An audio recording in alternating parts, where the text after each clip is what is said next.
किधर शिव जी जिंदा है? शिव आज भी गुरु है। गुरु माने होता है ज्ञान। गुरु नाम है ज्ञान का, शीश सीख ले सोए, ज्ञान मर्याद जाने बिना गुरु शिष्य न कोई। गुरु माने होता है ज्ञान। तो शिव जी गुरु है तो यही ज्ञान दिए कि भर दिन मछली मारी है और सांझ का गोर हाथ धोकर जागा जागा महादेव। यही गुरु का ज्ञान है। मछली खाना, मांस खाना, तारी दारू पीना, खैनी मिली खाना और सांझ में जागा जागा महादेव, वो जगाता महादेव। यही ज्ञान है गुरु का, यही ज्ञान है।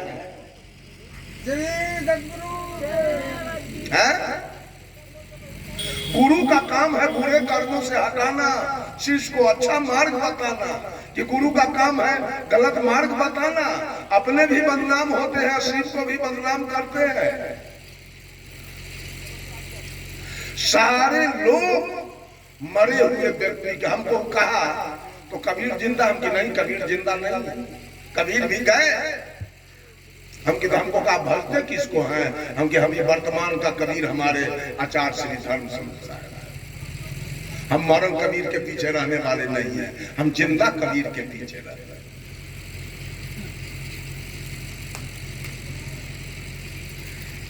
बंधुओं, झूठ उस बात कोई कल्याण होने वाला नहीं है।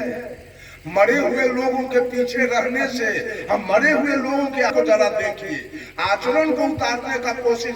का सदगुरु कबीर में क्या आचरण था, बुद्ध में क्या आचरण था, महावीर में क्या आचरण था, वो आचरण को अपने में उतारने का कोशिश कीजिए। और कोई मरे हुए व्यक्ति का पूजा कीजिएगा, अगरबत्ती दिखाइएगा और जल चढ़ाइएगा, उससे कुछ मिलने उलने वाला बात होगा नहीं। आप पीछे पड़ जाएंगे। परोक्ष के झगड़ा का को खत्म कीजिए। एक तो बेटा बेटी के पढ़ाई लिखाई के दुख, ब्याह शादी के दुख, कपड़ा लत्ता के दुख, बीमारी हेमारी के दुख, गाय भैंसी वाला दुख, खेती बाड़ी वाला दुख, मामला फौजदारी वाला दुख है ना मनुष्य के पास, सारा दुख है। अब ऊपर से वो भगवान वाला बोझा रख ले बिना ऊपर से वो भगवान देवी देवता वाला दुख रखले है। फलना दिन के छठ आ गए, अभी तक कुछ खरीदे न कले, दुख पड़ा हुआ है। कैसे होगा छठ? पैसा तो है। इस दुख में लोग पड़ा हुआ है, झूठ के दुख में। प्रत्यक्ष भी आपका छूटेगा और परोक्ष तो बिल्कुल झूठा है, यहां से कुछ मिलने वाला है। परोक्ष से अंत में कुछ नहीं मिलेगा। जो जिंदा है, आचार्य श्री धर्म स्वरूप साहब जिंदा है, तो चलिए प्रवचन आप से सुनिए, उनका विचार सुनिए, अपना जीवन को कल्याण कीजिए। सदगुरु श्री रविलास साहब इस शरीर को छोड़ दिए हैं, वहां से कोई ज्ञान, उनके ग्रंथ से ज्ञान मिल जाएगा आपको, लेकिन साहेब जी अब ज्ञान देने नहीं आए। उनका लाखों दोहाई दे दीजिएगा, लेकिन साहेब जी अब ज्ञान देने के लिए आपको नहीं आता किसी कीमत पर। इसलिए मरे जो हमारे निकट से चले गए, वो हमारा क्या उद्धार कर सकते हैं? एक दिन की घटना है, लोग कहते हैं हमको देखे नहीं। सदगुरु श्री अभिलाष साहब मंचासीन बैठे हुए थे, अब उधर सदगुरु कबीर का तस्वीर लगा हुआ था। जो भी महिलाएं आती थी उसी तस्वीर मिठाई या जो लाती थी चढ़ाती थी, रुपया पैसा, अगरबत्ती बांटती थी, अब वहीं दंडवत प्रणाम करके और बैठ जाता। जब सबका दंडवत प्रणाम हो गया, चढ़ाना हो गया, तब हुआ कि अब प्रवचन होगा। अभिलाष साहब कहे ठीक है, जहां चढ़ाना चढ़ाए और रुपया पैसा चढ़ाए उसी से प्रवचन करवाइए, हम तो नहीं बोले, हो जाएगा प्रवचन। आज भी महिला सब के पास बुद्धि उतना है कि फोटो के जाके 17 बेर गोर लागेगी, अब मंच पर संत महात्मा बैठे उसको नहीं लगेगा।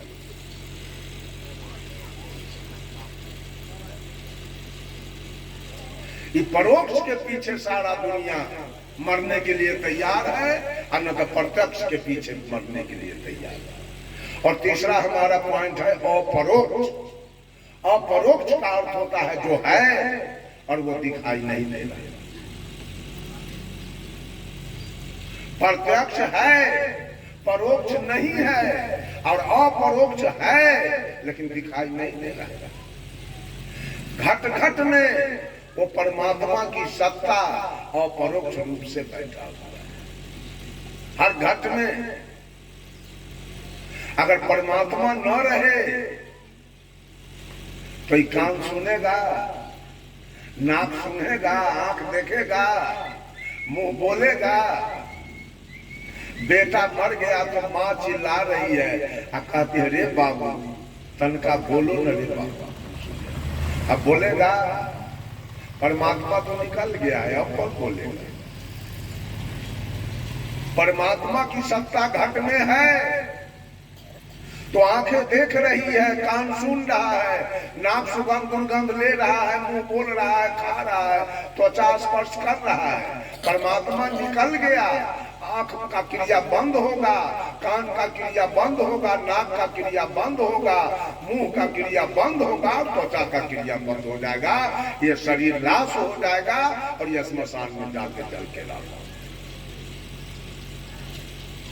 लाइन है। तो माई काम कर रहा है, आटा चक्की चल रही है, धान कुटा रहा है, चिवड़ा कुटा रहा है, तेल पेरा रहा है, लाइन कट गया तो सब बंद हो जाएगा।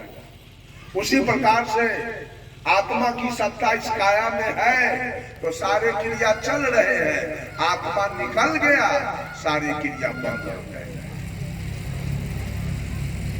बंधुओं, इसी आत्मा पर ही संसार पूरा विश्व, इसी सत आत्मा पर पूरा विश्व चक्कर काट रहा है। सत्ता इसकी यही है।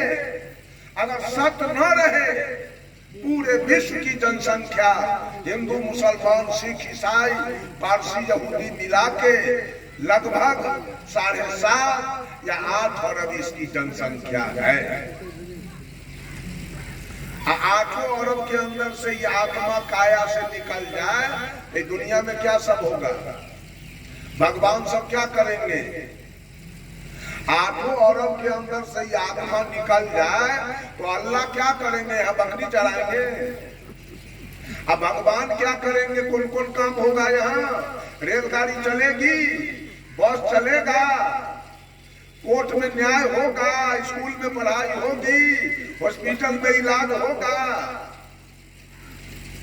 कौन कौन काम परमात्मा करेंगे जब आत्मा निकल जाए तब? बंधुओं, इसी आत्मा पर, यही आत्मा श्रीमती इंदिरा गांधी के काया से निकल गया, शरीर जल के शांति बन गया। यही आत्मा पंडित जवाहरलाल नेहरू के काया से निकल गया, जगजीवन बाबू के काया से निकल गया, चौधरी चरण सिंह, मोरारजी देसाई, लाल बहादुर शास्त्री, सबके अंदर से आत्मा केवल निकल गया, शरीर जल के लाल हो गया। इसी आत्मा की वकालत हमारे सदगुरु कबीर करते हैं। इस आत्मा की वकालत कबीर करते हैं। इससे बड़ा दुनिया में कुछ नहीं है। आत्मा है तो माँ है, आत्मा निकल गया तो माँ को जला के रखा। आत्मा है तो गुरुजी है, आत्मा है तो पिताजी है, आत्मा है तो पति है, आत्मा निकल गया तो मांग धो लेगी, चूड़ी फोड़ लेगी। अब पति तो है ही है। माइक ठीक करो माइक। पति कौन होता है? पति आत्मा होता है कि शरीर? अब पत्नी कौन होती है? कौन होता है? पति कौन होता है? विवाह किसका होता है? शरीर के की बोले वाला के? आत्मा के? मरबा पर विवाह किसका होता है? शरीर के ना, आत्मा के विवाह नहीं होता, शरीर के। लोग कहता है विवाह तो होता, लेकिन लड़की कारी है, विवाह नहीं होता। तो करियक्की में आत्मा ना है कि? आत्मा तो वहां भी है, लेकिन रंग के काला है इसलिए लोग नहीं गच रहे हैं, इसका विवाह से हम न करेंगे।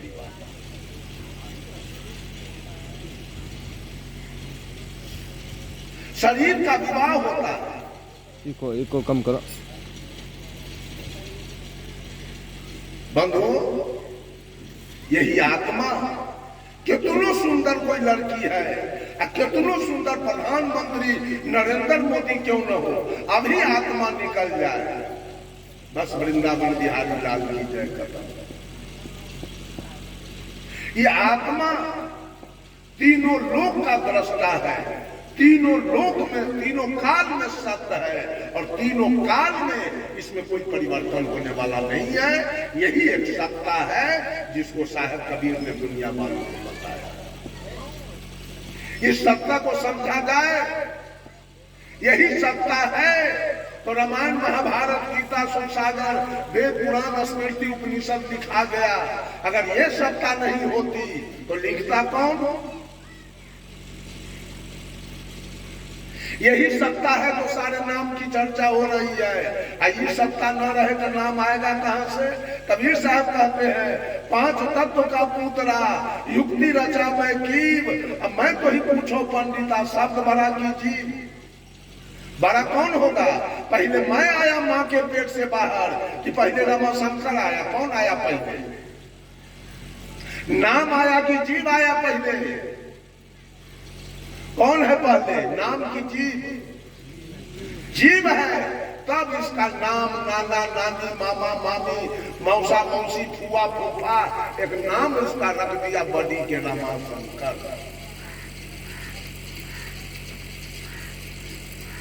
सबसे बड़ा दुनिया के अंदर यही जीव है, बस और कुछ नहीं है। यहाँ जीव काया में है तो सब कुछ है, और जीव जिस दिन निकल गया तो मुर्दा है, लाश है, इसको जाके रखना। ये अपरोक्ष सत्ता है, यही तो परमात्मा की सत्ता है। इसी को हम परोक्ष रूप से, जब यही जीव किसी का घर फूंक दिया, किसी का इज्जत लूट लिया, किसी का मर्डर कर दिया, तो हम कहते हैं गांव के समाज के लोग ये दुष्ट आत्मा। और यही आत्मा मांस खाया, मछली खाया, तारी दारू पिया, चोरी दलाली किया, दूध में पानी मिला दिया, आटा में चोकर मिलाया, घी में डलडा मिला के बेच लिया, तो हम कहते हैं ये पाप आत्मा। और यही आत्मा किसी के बेटी के विवाह में मदद कर दिया, किसी के बाप के श्राद्ध में मदद कर दिया, कोई बीमार था उसको इलाज करा दिया, कहीं स्कूल कॉलेज यूनिवर्सिटी बना दिया, कहीं कुआं तालाब खोदवा दिया, तो हम कहते हैं ये धर्मात्मा है। और यही आत्मा जब भजन में लग गया, सुमरन में लग गया, कीर्तन में लग गया, ध्यान में लग गया, साधना में लग गया, तो हम कहते हैं ये महात्मा है। और यही आत्मा मन और मन की कल्पना, बुद्धि और बुद्धि की तर्कना, इंद्रिय और इंद्रिय की भोग वासना, चित्त और चित्त की चंचलता से ऊपर उठ गया, सारे पाप कर्म कट गए, सारी आसक्तियां मिट गई, तो इसी को हम कहते हैं परमात्मा।